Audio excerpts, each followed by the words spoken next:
Hello guys, welcome back to my class. ಇವತ್ತಿನ ಕ್ಲಾಸ್ನಲ್ಲಿ ನಾನು ನಿಮಗೆ ಈ ಸ್ಟ್ರಕ್ಚರ್ನ ಹೇಳ್ಕೊಡ್ತಾ ಇದ್ದೀನಿ. ಲೈಕ್ಲಿ ಟು ಹೇಗೆ ನಾವು ಸೆಂಟೆನ್ಸ್ನಲ್ಲಿ ಕರೆಕ್ಟಾಗಿ ಯೂಸ್ ಮಾಡಬೇಕು, ಏನು ಮೀನಿಂಗ್ ಕೊಡುತ್ತೆ ಅನ್ನೋದು, ಇದು ಕೂಡ ತುಂಬ ಇಂಪಾರ್ಟೆಂಟ್. ನಮಗೆ ಡೈಲಿ ಲೈಫ್ಗೆ ಇದು ಕೂಡ ಬೇಕು. ಸೊ ಈ ವಿಡಿಯೋ ಎಂಡ್ವರೆಗೂ ನೋಡ್ತಾ ಇರಿ, ನೀವು ತುಂಬ ಹೊಸ ವಿಷಯಗಳನ್ನ ಕಲಿಬೋದು. ಸೊ ಬಿ ಲೈಕ್ಲಿ ಟು, ಇದು ಸ್ಟ್ರಕ್ಚರ್ ಈ ಥರ ಇರುತ್ತೆ. ಸೊ ನಾವು ಯಾವಾಗ ಯೂಸ್ ಮಾಡ್ತೀವಿ ಅಂದರೆ to talk about things which are very possibly going to happen.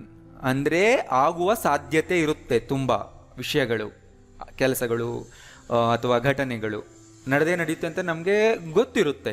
But not 100% sure, but we are confident about them, right? ಯಾವುದಾದ್ರೂ ಆ್ಯಕ್ಷನ್ಗಳಾಗಲಿ, ವಿಷಯಗಳು, ಘಟನೆಗಳು ನಡೆಯುವ ಸಾಧ್ಯತೆ ಇದ್ದಾಗ ಇದೇ ಸ್ಟ್ರಕ್ಚರ್ ಯೂಸ್ ಮಾಡಬೇಕು. ಆ್ಯಂಡ್ ಅದು ಹೇಗಿರಬೇಕು ಅಂದರೆ ತುಂಬ ಎಕ್ಸ್ಪೆಕ್ಟೆಡ್ ಆಗಿರಬೇಕು. ಅಂದರೆ ಅದಕ್ಕೆ ಲಾಜಿಕಲ್ ರೀಸನ್ ಇರಬೇಕು ಆಗೋದಕ್ಕೆ. ನೀವು ಸುಮ್ಮನೆ ಹಾಗೆ ಹೇಳಬಾರ್ದು, ರೈಟ್? ಅಂದರೆ ಕರೆಕ್ಟ್ ಆದಂಥ ರೀಸನ್ ಇರಬೇಕು, ಅದಾಗುತ್ತೆ ಅಂತ ನಿಮಗೆ ಗೊತ್ತಿರಬೇಕು. ಎಕ್ಸಾಂಪಲ್ನಲ್ಲಿ ಗೊತ್ತಾಗುತ್ತೆ ನೋಡಿ. ಸೊ ಇದು ಕೂಡ ಬಿ ಫಾರ್ಮ್ ಜೊತೆಗೇನೆ ಯೂಸ್ ಮಾಡ್ತೀವಿ. ಬಿ ಮುಂದೆ ಲೈಕ್ಲಿ ಟು, ಮುಂದೆ V1 ಅಂದರೆ ಪ್ರೆಸೆಂಟ್ ವರ್ಬ್ನ ಯೂಸ್ ಮಾಡಬೇಕು. ಒಂದು ಎಕ್ಸಾಂಪಲ್ ನೋಡಿ, he is likely to come today.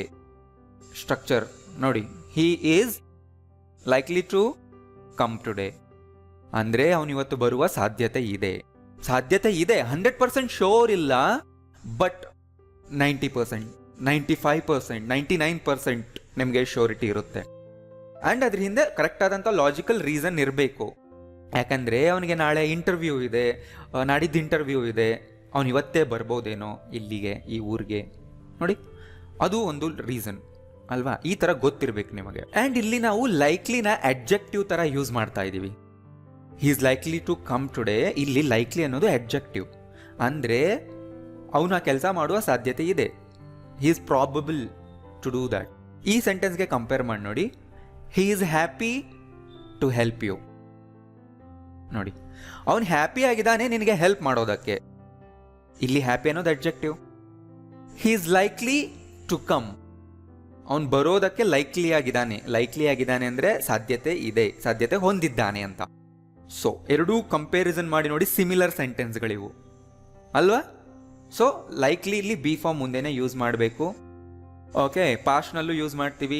And he is ಲೈಕ್ಲಿನ ಫ್ಯೂಚರ್ಗೂ ಯೂಸ್ ಮಾಡ್ಬೋದು. He is likely to come tomorrow, is likely to come next week ಅಂತಲೂ ಹೇಳ್ತೀವಿ. ಸೊ ಈಗ ಎಕ್ಸಾಂಪಲ್ ನಾನು ಬ್ರೇಕಪ್ ಮಾಡಿ ಹೇಳ್ತಾ ಇದ್ದೀನಿ. ದಿಸ್ ಇಸ್ ಲೈಕ್ಲಿ, ಇದು ಸಾಧ್ಯತೆ ಇದೆ. ಇಲ್ಲಿ ಲೈಕ್ಲಿ ಅನ್ನೋದು ಜಸ್ಟ್ ಅಬ್ಜೆಕ್ಟಿವ್ ಆಗಿ ಯೂಸ್ ಆಗಿದೆ ಅಲ್ವಾ? ದಿಸ್ ಇಸ್ ಲೈಕ್ಲಿ, ಇದು ಆಗೋ ಸಾಧ್ಯತೆ ಇದ್ದಾಗ ಈ ಥರ ಹೇಳ್ಬೋದು. ಅಥವಾ ಇನ್ನೂ ಕಂಪ್ಲೀಟ್ ಮಾಡ್ಬೋದು, this is likely to happen ಅಂತ. ಈ ಥರ ಕಂಪ್ಲೀಟ್ ಮಾಡುವಾಗ ವರ್ಬ್ನ ಯೂಸ್ ಮಾಡಬೇಕಲ್ವಾ? ಇದು ಸಾಧ್ಯತೆ ಇದೆ, ಏನಕ್ಕೆ ಸಾಧ್ಯತೆ ಇದೆ? ಆಗೋ ಸಾಧ್ಯತೆ ಇದೆ. ಸೊ ಆ ಥರ ವರ್ಬ್ ಯೂಸ್ ಮಾಡಿದಾಗ, ಎಸ್ಪೆಷಲಿ ಬೇಸ್ ವರ್ಬ್ ಯೂಸ್ ಮಾಡಿದಾಗ, ಅದು ಕೂಡ ಎಂಡ್ನಲ್ಲಿದ್ದಾಗ ಹಾಗೆ ಯೂಸ್ ಮಾಡಬಾರ್ದು. ಟು ಜೊತೆನೇ ಯೂಸ್ ಮಾಡಬೇಕು ಯಾವಾಗಲೂ. ಅಂದರೆ ಇದು ಆಗುವ ಸಾಧ್ಯತೆ ಇದೆ. ಹಿ ಈಸ್ ಲೈಕ್ಲಿ, ಅವನು ಸಾಧ್ಯತೆ ಇದೆ. ಇದು ಸೆಂಟೆನ್ಸ್ ಕಂಪ್ಲೀಟ್ ಆಗಿಲ್ಲ ಅಲ್ವಾ? ಸೊ ಕಂಪ್ಲೀಟ್ ಮಾಡಬೇಕು ಯಾವಾಗಲೂ. ಈ ಥರ ಹೇಳಿದ್ರೆ ಪೂರ್ತಿ ಇನ್ಫಾರ್ಮೇಷನ್ ಕನ್ವೆ ಆಗಲ್ಲ. ಆವಾಗ he is likely to meet the principal. So ಈ ಥರ ನಾವು ಟು ಮುಂದೆ ಬೇಸ್ ವರ್ಬ್ನ ಹಾಕಿ ಸೆಂಟೆನ್ಸ್ನ ಕಂಪ್ಲೀಟ್ ಮಾಡಿದ್ರೆ ಗೊತ್ತಾಗುತ್ತೆ ಅವನೇನು ಸಾಧ್ಯತೆ ಹೊಂದಿದ್ದಾನೆ, ಏನು ಕೆಲಸ ಮಾಡೋದಕ್ಕೆ ಅಂತ, ರೈಟ್? ಸೊ ಈಗೇನಾಯಿತು, ಅವನು ಪ್ರಿನ್ಸಿಪಾಲ್ನ ಮೀಟ್ ಮಾಡೋ ಸಾಧ್ಯತೆ ಇದೆ. ಅವನು ಹೇಳ್ತಾ ಇದ್ದ ಅವನಿಗೇನೋ ಕೆಲಸ ಆಗೋದಿದೆ, ಆದ್ದರಿಂದ ಇವತ್ತು ಅವನು ಪ್ರಿನ್ಸಿಪಲ್ ಮೀಟ್ ಮಾಡೋ ಚಾನ್ಸ್ ಇದೆ, ತುಂಬ ಚಾನ್ಸ್ ಇದೆ, ರೈಟ್? ನಾವು ಕನ್ನಡದಲ್ಲಿ ಈ ಥರ ಮಾತಾಡ್ತೀವಿ. ನಾವು ಸ್ಪೋಕನ್ ಕನ್ನಡದಲ್ಲಿ ಸಾಧ್ಯತೆ ಇದೆ, ಸಾಧ್ಯತೆ ಇಲ್ಲ ಅಂತ ಮಾತಾಡಲ್ಲ. ಬಟ್ ನಮಗೆ ಗೊತ್ತಿರುತ್ತಲ್ವ ಮೈಂಡ್ ಒಳಗಡೆ, ಮಾತಿನಲ್ಲಿ ಹೇಳುವಾಗ ನಾವೇನು ಹೇಳ್ತೀವಿ? ಅವ್ನು ಮೀಟ್ ಮಾಡೋ ಚಾನ್ಸ್ ಇದೆ, ಮೀಟ್ ಮಾಡ್ಬೋದೇನೋ ಇವತ್ತು, ನನಗೆ ಅನ್ನಿಸ್ತಾ ಇದೆ ಅಂತ ಹೇಳೋ ಕಡೆ ಎಲ್ಲ ನೀವು ಲೈಕ್ಲಿ ಟು ಇಂದಾನೇ ಹೇಳಿ. ಆ್ಯಂಡ್ ಇದನ್ನು ನೆಗೆಟಿವ್ ಮಾಡಿ ಕೂಡ ಹೇಳ್ಬೋದು. ಅಂದರೆ ಅಷ್ಟೊಂದು ಚಾನ್ಸ್ ಇಲ್ಲ, ಅವನು ಮೀಟ್ ಮಾಡೋದು ಸಾಧ್ಯತೆಯೇ ಇಲ್ಲ. ಆವಾಗ ನೀವು ಹೇಳಿ not likely, he is not likely to meet the principal, ಅವ್ನು ಮೀಟ್ ಮಾಡೋ ಸಾಧ್ಯತೆ ಇಲ್ಲ. ಆರ್ ಲೈಕ್ಲಿನ ಅನ್ಲೈಕ್ಲಿ ಕೂಡ ಮಾಡ್ಬೋದು. He is unlikely to meet the principal ಅಂದರೂ ಕೂಡ ಕರೆಕ್ಟ್, ರೈಟ್? ನಾಟ್ ಲೈಕ್ಲಿ ಅಂತ ಸ್ವಲ್ಪ ಸ್ಟ್ರಾಂಗ್ ಆಗಿರುತ್ತೆ, ರೈಟ್? ನಾಟ್ ಅನ್ನೋ ವರ್ಡ್ ಬಂತಲ್ವ ಅಲ್ಲಿ, ಆದ್ದರಿಂದ ಅನ್ಲೈಕ್ಲಿ ಕೂಡ ಹೇಳ್ಬೋದು. ಯಾವುದಾದ್ರೂ ಒಂದು ಕೆಲಸ ಆಗೋ ಚಾನ್ಸ್ ಇಲ್ಲ ಅಂದರೆ it is unlikely to rain today ಅಂತ. ಹಿ ಈಸ್ ಮೋರ್ ಲೈಕ್ಲಿ, ನೋಡಿ ಪಾಸಿಟಿವ್ ಸೆಂಟೆನ್ಸ್ ಇದು. ಲೈಕ್ಲಿ ಹಿಂದೆ ಮೋರ್ ಅನ್ನೋ ವರ್ಡ್ ಬಂದಿದೆ ಅಷ್ಟೇ ಅಲ್ವಾ? ನಾವು ಅಡ್ಜೆಕ್ಟಿವ್ಸ್ ಹಿಂದೆನೇ ಅಲ್ವಾ ಹಾಕೋದು, more, most, less, least. So ಇದೆಲ್ಲ ಟಾಪಿಕ್ಸ್ನ ನಾನು ಆಲ್ರೆಡಿ ಕವರ್ ಮಾಡಿದ್ದೀನಿ ಬೇಸಿಕ್ಸ್ನಲ್ಲಿ, ರೈಟ್. 75 ಕ್ಲಾಸಸ್ಗಳಲ್ಲಿ ಹಿಂದೆ ನಾನು ಅದನ್ನೆಲ್ಲ ಹೇಳಿದ್ದೀನಿ. ನೀವು ನೋಡಿಲ್ಲ ಅಂದರೆ ಕೆಳಗಡೆ ನನ್ನ ಚಾನಲ್ ನೇಮ್ ಕ್ಲಿಕ್ ಮಾಡಿ, ಅಲ್ಲಿ ಹೋಗಿ ವಿಡಿಯೋ ಸೆಕ್ಷನಲ್ಲಿ ಸಿಗುತ್ತೆ ನಮಗೆ. ಮೋರ್ ಲೈಕ್ಲಿ ಅಂದರೆ ಹೆಚ್ಚು ಸಾಧ್ಯತೆ ಇದೆ ಅಷ್ಟೇ, ತುಂಬ ಈಸಿ. ಆರ್ ವೆರಿ ಲೈಕ್ಲಿ ಕೂಡ ಹಾಕ್ಬೋದು, ರೈಟ್. ಅಡ್ಜೆಕ್ಟಿವ್ ಅಲ್ವಾ, ವೆರಿ ಕೂಡ ಹಾಕ್ಬೋದು. He is very likely to meet the principal ಅಂದರೂ ಕೂಡ ಅದೇ ಮೀನಿಂಗ್ ಬರುತ್ತೆ. ಮೋಸ್ಟ್ ಅಂದರೆ ಇನ್ನೂ ಹೆಚ್ಚು, ರೈಟ್. ಅತಿ ಹೆಚ್ಚು ಸಾಧ್ಯತೆ ಇದೆ ಅಂತ ಹೇಳುವಾಗ ಮೋಸ್ಟ್ ಲೈಕ್ಲಿ ಹೇಳಿ. ಸೊ ನಾನು ಒಂದು ಎಕ್ಸಾಂಪಲ್ ತಗೊಂಡು ಇಷ್ಟು ಮಾಡಿದ್ದೀನಿ. ನೀವು ಈ ಥರ ಬೇರೆ ಒಂದು ಸಿಚುವೇಶನ್ನ ತಗೊಂಡು ತುಂಬ ಸೆಂಟೆನ್ಸ್ಗಳನ್ನ ಮಾಡಬೇಕು. ಅದು ಪ್ರಾಕ್ಟೀಸ್ ಅಂತಾರೆ, ರೈಟ್. ನೀವು ನೋಡಿ ಬರ್ಕೊಂಡ್ರೆ ಅದು ಪ್ರಾಕ್ಟೀಸ್ ಅಲ್ಲ. ಪ್ರಾಕ್ಟೀಸ್ ಮಾಡೋದು ಹೇಗೆ ಅಂದರೆ, ಈ ಥರ ಡಿಫ್ರೆಂಟ್ ಸಿಚುವೇಶನ್ನಲ್ಲಿ ಒಂದು 30-50 ಸೆಂಟೆನ್ಸ್ಗಳನ್ನ ನೀವು ಮಾಡಿ, ರೈಟ್. ಮಾಡೋದ್ರಿಂದ ಏನಾಗುತ್ತೆ, ನಿಮ್ಮ ಮೈಂಡು ತುಂಬ ಸಿಚುವೇಶನ್ಗಳನ್ನ ಥಿಂಕ್ ಮಾಡುತ್ತೆ. ಥಿಂಕ್ ಮಾಡೋವಾಗೆಲ್ಲ ಪ್ರತಿ ಸರಿನೂ ಸೆಂಟೆನ್ಸ್ ಕ್ರಿಯೇಟ್ ಆಗುತ್ತೆ ಅಲ್ವಾ. ಆಗ ಮೈಂಡ್ನಲ್ಲಿ ಉಳ್ಕೊಳ್ಳುತ್ತೆ, ನೆನಪುಳಿಯುತ್ತೆ. ನೆಕ್ಸ್ಟ್ ಟೈಮ್ ಸಿಚುವೇಶನ್ ಬಂದಾಗ ನಿಮ್ಮ ಮೈಂಡ್ ಈ ಥರ ಹೇಳಬೇಕು ಅಂತ ನಿಮಗೆ ನೆನಪು ಮಾಡಿಸುತ್ತೆ. ಸೊ ಈ ಥರ ಪ್ರಾಕ್ಟೀಸ್ ಮಾಡಬೇಕು. He is less likely to meet the principal. So less ಅಂದ್ರೇನು, ಕಡಿಮೆ ಸಾಧ್ಯತೆ ಇದೆ ಅಷ್ಟೇ. ನೋಡಿ, ಎಲ್ಲ ವರ್ಡ್ಸ್ ಇಲ್ಲೇ ಬಂತು.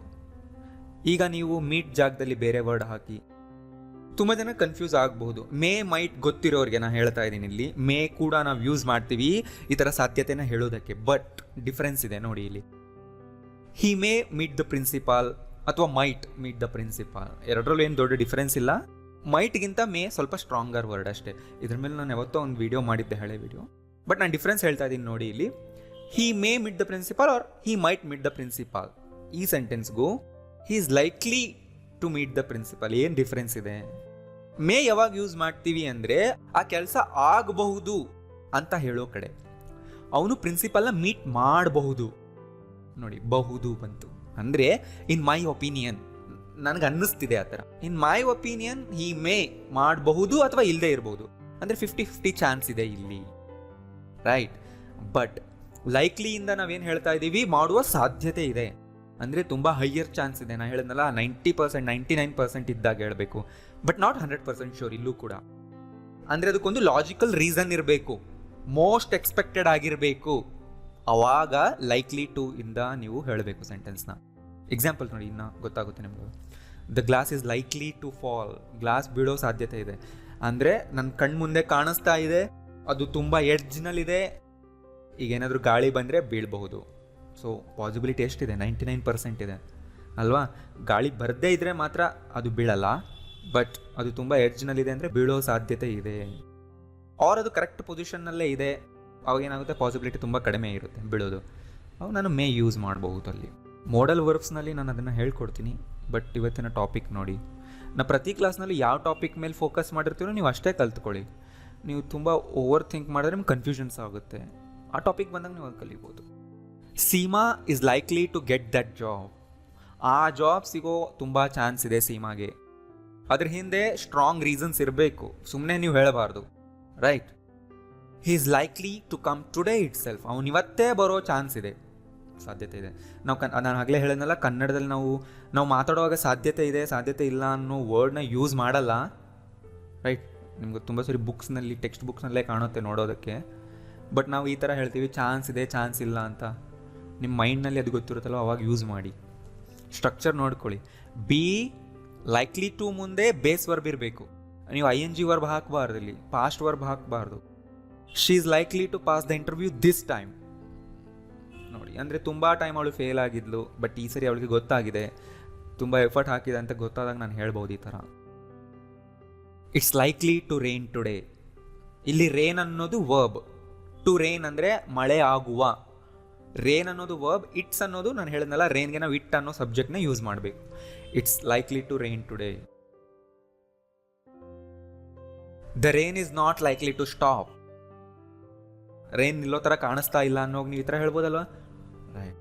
ಸೊ ಇಲ್ಲಿ ರೇನ್ ಸಬ್ಜೆಕ್ಟ್ನಲ್ಲಿದೆ ಅಂದರೆ ಇದು ನೌನ್ ಆಗಿ ಯೂಸ್ ಮಾಡ್ಕೊಂಡಿದ್ದೀವಿ. Kiran is unlikely to reach before 5, ಅಂದರೆ ಅವ್ನು 5ಗಿಂತ ಮೊದಲೇ ಬರೋ ಥರ ಕಾಣಿಸ್ತಿಲ್ಲ.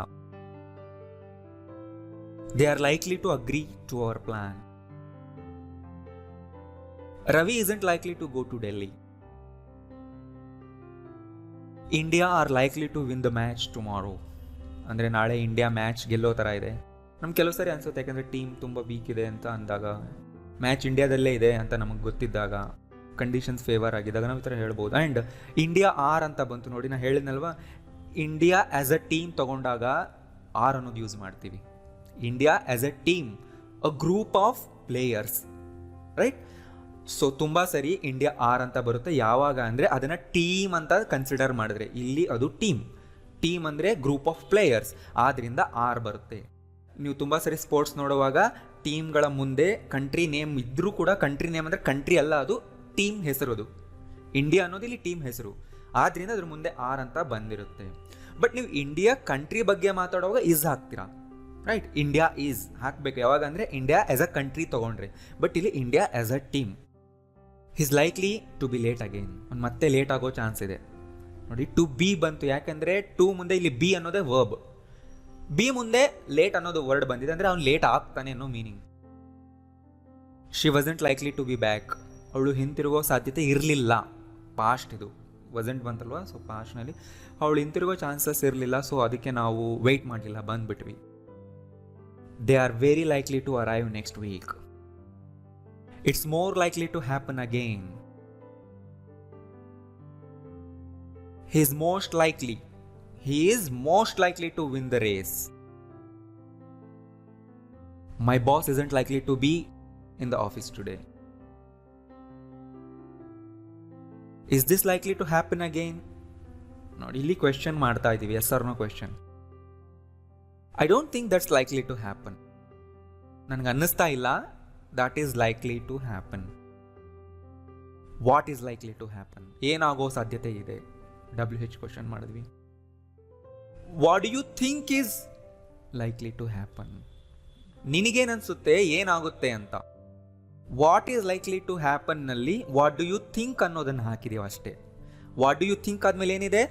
ಈಸ್ ಲೈಕ್ಲಿ ಟು ಹ್ಯಾಪನ್ ಇದೆ. What do you think is likely to happen, ಇದೇ ಥರನೇ ಕೇಳಬೇಕು ನೋಡಿ. ವಾಟ್ ಡು ಯು ಇದೆಲ್ಲ ಡು ಯು ಜಾಗದಲ್ಲಿ ಬೇರೆ ಸಬ್ಜೆಕ್ಟ್ ಹಾಕಿ, what does he think, what does she think, ಈ ಥರ ಹಾಕಿ ಮಾಡಿ. ಸ್ವಲ್ಪ ಪ್ರಾಕ್ಟೀಸ್ ಆಗುತ್ತೆ ನಮಗೆ ಆ ಥರ ಸೆಂಟೆನ್ಸ್. ಆ್ಯಂಡ್ ಫ್ಯಾಕ್ಟ್ಸ್ನ ಹೇಳುವಾಗಲೂ ಯೂಸ್ ಮಾಡ್ತೀವಿ. ಅಂದರೆ ಕೆಲವು ಸಾಧ್ಯತೆಗಳು ಯಾವಾಗಲೂ ಟ್ರೂ ಇರುತ್ತೆ. ಇಲ್ಲಿ ನೋಡಿ, beginners are more likely to make mistakes. ಅಂದರೆ ಬಿಗಿನರ್ಸ್ ತಪ್ಪು ಮಾಡೋ ಸಾಧ್ಯತೆ ಹೆಚ್ಚಿರುತ್ತೆ. ಮೋರ್ ಯಾಕೆ ಬಂತು ಅಂದರೆ ನಾನು ಬೇರೆಯವ್ರಿಗೆ ಕಂಪೇರ್ ಮಾಡ್ಕೊಳ್ತಾ ಇದ್ದೀನಿ ನನ್ನ ಮೈಂಡಲ್ಲೇ. ಅಂದರೆ ಯಾರು ಸ್ವಲ್ಪ ಅಡ್ವಾನ್ಸ್ಡ್ ಲರ್ನರ್ಸ್ ಕಂಪೇರ್ ಮಾಡಿದ್ರೆ they are more likely to make mistakes. Beginners are more likely to make. So ಇದೊಂದು ಫ್ಯಾಕ್ಟ್, ಪ್ರೆಸೆಂಟ್ನಲ್ಲೇ ಇದೆ, but it's a fact and it is always true. Men are more likely to tell lies than women. ನಾನು general ಆಗಿ ಹೇಳ್ತಾ ಇದ್ದೀನಿ, so it's a general fact. Women are more likely to know about all this. Smoking is more likely to damage your health permanently. Smoking, subject, is more likely to damage your health permanently. Smoking ನಿನ್ನ ಹೆಲ್ತ್ನ ಶಾಶ್ವತವಾಗಿ damage ಮಾಡೋ ಸಾಧ್ಯತೆ ಹೆಚ್ಚು. Constant varying, subject ಇಲ್ಲಿ. Constant varying is more likely to lead to depression. ತುಂಬ worry ಮಾಡುವುದು ಡಿಪ್ರೆಷನ್ಗೆ ದಾರಿ ಮಾಡುವ ಸಾಧ್ಯತೆ ಹೆಚ್ಚು. ಸೊ ಇವೆಲ್ಲ ಫ್ಯಾಕ್ಟ್ಗಳು, ಅಂದರೆ ಇವೆಲ್ಲ ಆಗೋ ಸಾಧ್ಯತೆ ಹೆಚ್ಚಿರುತ್ತೆ ಅಂತ ನಾವು ಹೇಳ್ತಾ ಇದ್ದೀವಿ, ರೈಟ್? ಸೊ ನಿಮಗೆ ಈ ಥರ ಫ್ಯಾಕ್ಟ್ ಗೊತ್ತಿದ್ರೆ ಕೆಳಗಡೆ ಕಾಮೆಂಟ್ ಮಾಡಿ. ಲೈಕ್ಲಿ ಟುನ ಯೂಸ್ ಮಾಡಿಕೊಂಡು ಸ್ಟ್ರಕ್ಚರ್ ನೆನ್ಪಿಟ್ಕೊಳ್ಳಿ, ರೈಟ್? ಅಟ್ಲೀಸ್ಟ್ ಒಂದಾದರೂ ಈ ಥರ ಫ್ಯಾಕ್ಟ್ನ ಇವತ್ತು ನೀವು ಕಾಮೆಂಟ್ ಮಾಡಿ, ನನಗೆ ಗೊತ್ತಾಗುತ್ತೆ ನಿಮ್ಗೆ ಅರ್ಥ ಆಗಿದೆಯೋ ಇಲ್ವೋ ಅಂತ. ಅಥವಾ ಬೇರೆ ಸೆಂಟೆನ್ಸ್ ಆದರೂ ಕೂಡ ಮಾಡಿ, ರೈಟ್? ಕನ್ಫ್ಯೂಷನ್ ಇದ್ದರೆ ಇನ್ನೊಂದು ಸರಿ ನೋಡಿ. ಈ ವಿಡಿಯೋ ಎಲ್ಲರಿಗೂ ಶೇರ್ ಮಾಡಿ. Thank you.